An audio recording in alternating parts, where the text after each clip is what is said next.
Once upon a time, in a distant kingdom, lived 11 princes and their little sister, Princess Eliza. They were as close as sunlight and sky. Every day they played together in the royal gardens, chasing butterflies, telling stories, and laughing like the wind. But their joy faded when their mother died, and their father, the king, married again. The new queen was beautiful, but her heart was cold with envy. She saw Eliza's innocence and the prince's bond as threats to her power.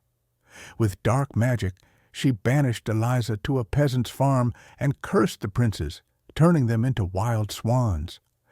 They flew far from the kingdom, only allowed to regain human form at night. Years passed. Eliza grew into a graceful young woman. One night, her mother's spirit appeared to her in a dream and told her what had happened. At dawn, Eliza left the farm without hesitation. Through forests and valleys, she wandered in search of her brothers. One evening, as the sun touched the horizon, she came to a silent lake. 11 white swans flew above, their wings glowing in the fading light. As darkness fell, they landed on the shore and transformed into young men, her brothers.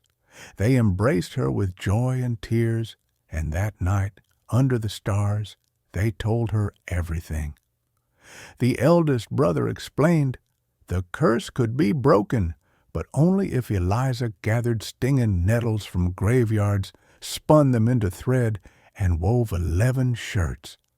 She must not speak a word until the task was complete, not even to save her life. Eliza's resolve never wavered. She began her task in the forest, her hands torn and blistered by the burning nettles.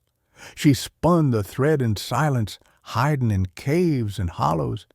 Birds watched her, animals brought her food, but she never spoke. One day, a young king rode by and saw her gathering nettles with bleeding hands.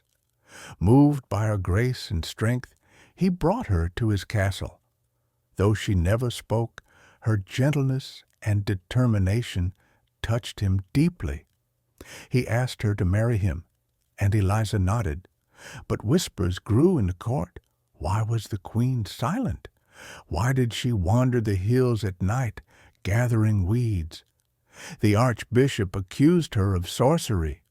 When the people found nettles and half-woven shirts in her chamber, they called her a witch.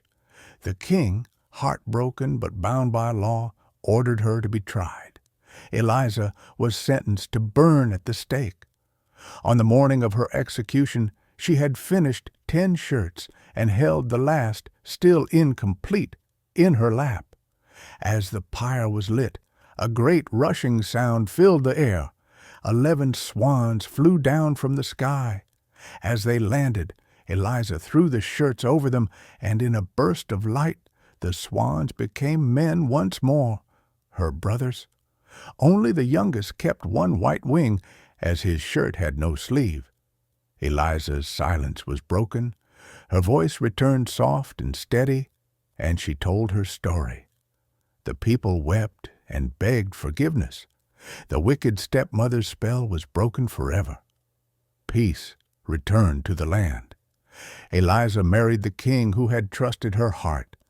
Her brothers ruled far and wide with wisdom.